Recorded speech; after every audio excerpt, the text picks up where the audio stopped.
आप सुनिएगा, सतलोक आश्रम वाले भाई भाई बहनों का लिया हुआ इंटरव्यू है सतलोक आश्रम बरवाड़ा से। हम सत्सेवकों का नहीं है, ना कोई एआई से बनाया हुआ है। और इसमें किस तरह से गुरुदेव अपने परमेश्वर होने के विषय में जानकारी उपलब्ध करवा रहे हैं, ध्यान से सुनना। मैं आ रहा था सोते हुए, तो मालिक ने मेरी शरीर से मेरा शरीर छुड़ा दिया संत रामपाल जी महाराज ने, और उसको सतलोक लेके गए। तो सामने देखा कि बहुत बड़ा एक गुमज है जिसमें संत रामपाल जी महाराज मुख बैठे हुए हैं। सामने एक बहुत बड़ा गुम्मज है सतलोक में, जहां सतगुरु रामपाल जी महाराज बैठे हुए हैं। उस गुम्मज में अनंत कोटि ब्रह्मांडों के सिंहासन पर कौन बैठे हुए हैं? सतगुरु रामपाल जी। कौन बता रहा है? हमारा भगत भाई, और आश्रम में इंटरव्यू दे रहा है।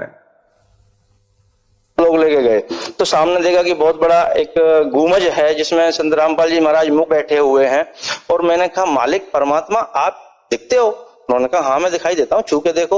छू के देखा, परमात्मा ने बहुत सारी बातें मुझे बताई, मेरा फ्यूचर दिखाया, मेरा पास्ट दिखाया, बताया कि तुम लोग, तुम्हारा भाई तुम्हें समझा रहा है, तुम्हें समझ में नहीं आ रहा।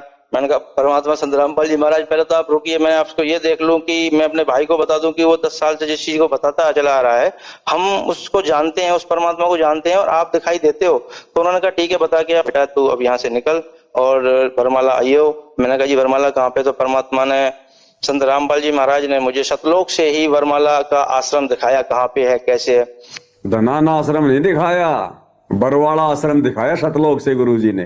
ये बेटा मैं नीचे बरवाड़ा में रहता हूं, तुम बरवाड़ा में आइयो। और सतलोक से ही गुरुदेव ने उसको बरवाड़ा दिखा दिया। मैं रोने लगा कि मालिक अब तो यहीं रख लो, अब यहाँ से जाने का तो दिल ही नहीं कर रहा है, यहाँ तो बड़ा अच्छा लग रहा है। और उनका, बेटा जाना तो पड़ेगा, अभी तुम्हारे काम बाकी हैं। तो फिर मैंने कहा, गुरुदेव अगर आप तो सब कुछ कर सकते हैं, आप तो परमात्मा हो संत रामपाल जी महाराज, तो मेरी मोम को क्यों नहीं बचाया? तो उन्होंने बताया कि बेटा तेरी मोम ने ना नामखंड कर दिया था, उसको विश्वास नहीं हुआ, ज्ञान नहीं हुआ, पर तू नीचे जाके ऐसा नहीं करना है, तुझे मैं यहाँ से पक्का करके भेजना हूँ, अपने भाई की हेल्प करनी है, और इस समाज को, ये एजुकेटेड जो समाज है, इसको समझाना है, और अपना पूरा जीवन इसलिए लगाना है। तू तो मर चुका था, देख तू शराब पी के यहाँ गिरा था रेलवे स्टेशन पर, मुझे याद आया, हाँ हाँ गिरा था, कौन कि यहीं मरना था तुझे, लेकिन मैंने तुझे वापस बुलाया है, और तेरे को ये जीवन जो मैं दे रहा हूँ आगे, ये भक्ति के लिए दे रहा हूँ, अब इससे भक्ति ही करनी है, कुछ और नहीं करना। मैंने कहा, ठीक है जी, लेकिन मैं तो कब आ जाऊंगा जल्दी? मैंने कहा, बेटा मैं नीचे तुम्हारे साथ ही रहता हूँ। क्या कहा गुरुदेव ने? कि बेटा मैं नीचे तुम्हारे साथ ही रहता हूं। और उस सत्संग में क्या कहा गुरुदेव ने?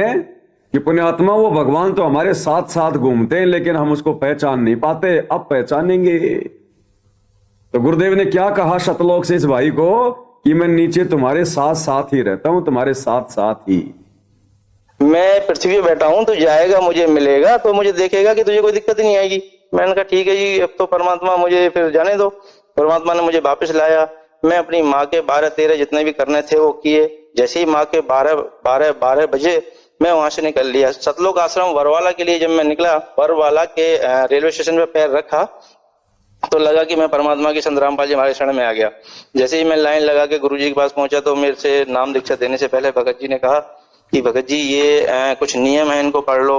मैंने कहा, भगत जी कैसी बातें कर रहे हो आप? संत रामपाल जी महाराज परमात्मा से मिलने के लिए अगर 1 लाख नियम भी होते तो मुझे मंजूर है, ये तो छोटे मोटे नियम है, शराब छोड़ दो, गुटखा छोड़ दो, मांस छोड़ दो, और ये देना लेना छोड़ दो, ये तो सारे नियम समाज को बिगाड़ने वाले हैं। अच्छे नियम जो हैं वो परमात्मा के पास हैं, और मुझे संत रामपाल जी महाराज से नाम दीक्षा ही लेने के लिए मैं इतनी दूर से आया हूँ। तो उन्होंने कहा, भगत जी अच्छी बात है, तो आप नाम दीक्षा लीजिए। जैसे मैंने नाम दीक्षा लिया, थोड़ी देर भंडारा किया, परमात्मा से मिला, तो परमात्मा वही परमात्मा जो सतलोक में बैठ के मुझे समझा रहा है।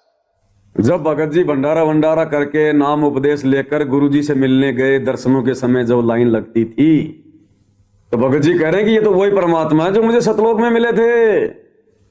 कौन परमात्मा है? वही परमात्मा जो मुझे सतलोक में मिले थे। तो कौन बैठा है सतलोक में? दाढ़ी मूंछ वाला नहीं बैठा, स्वयं सतगुरु रामपाल जी भगवान बैठे हैं। क्या कहा भगत जी ने? रामपाल जी महाराज से नाम दीक्षा ही लेने के लिए मैं इतनी दूर से आया हूँ। तो उन्होंने कहा, भगत जी अच्छी बात है, तो आप नाम दीक्षा लीजिए। जैसे मैंने नाम दीक्षा लिया, थोड़ी देर भंडारा किया, परमात्मा से मिला, तो परमात्मा वही परमात्मा जो सतलोक में बैठ के मुझे समझा रहा है, वो परमात्मा वहां जमीन पे घूम रहा है। संत रामपाल जी महाराज परमात्मा जमीन पे घूम रहे हैं। मैंने सोचा यहाँ सबको शायद पता नहीं है परमात्मा के बारे में, तो गुरुजी जैसे आए कह रहे, हाँ भाई आ गया। मैंने कहा, परमात्मा संत रामपाल जी महाराज आप यहाँ घूम रहे हो? यहाँ तो मैं गुरुजी के पास गया, कह रहा मैं गुरुजी के पास गया, कान में गुरुजी के कान के पास जाके कहा कि गुरुजी, यहां तो परमात्मा, आपको तो कोई जानता ही नहीं है, यहां तो आपको कोई पहचानता ही नहीं है कि आप परमात्मा हो। तो गुरुदेव ने कहा कि बेटा, यहां कोई नहीं जानता, लेकिन अब पहचानेंगे ज्ञान से। के पास तो मैंने कहा यहाँ तो किसी को पता ही नहीं है आप परमात्मा हो। कह रहे बेटा यहाँ तो कोई किसी को नहीं पता, लेकिन ज्ञान के द्वारा यहाँ सबको पता चलेगा बेटा, कोई बात नहीं। मैंने कहा क्या कहा कि बेटा अब ज्ञान के द्वारा सबको पता चलेगा। इसलिए गुरुदेव ने 30 वर्षों से यह ज्ञान दिया है। आप और हमें सत्संग सुनाए गुरुदेव भगवान ने पिछले 30 वर्षों से, केवल इसी बात के लिए कि अपने गुरु को परमात्मा मान लें। जिस दिन गुरु को परमात्मा मान लेंगे, इनका ये लोक भी सुधर जाएगा और इनका परलोक भी सुधर जाएगा। अन्यथा हमारा दृढ़ विश्वास नहीं बन पाएगा। हमें काल कदम कदम पर डगमग करेगा, फैल करेगा, मर्यादा तोड़वाएगा। जैसे वर्तमान में शतलोक आश्रमों से जुड़े हुए भाई बहन, उनको विश्वास नहीं है कि सतगुरु रामपाल जी ही कबीर भगवान है।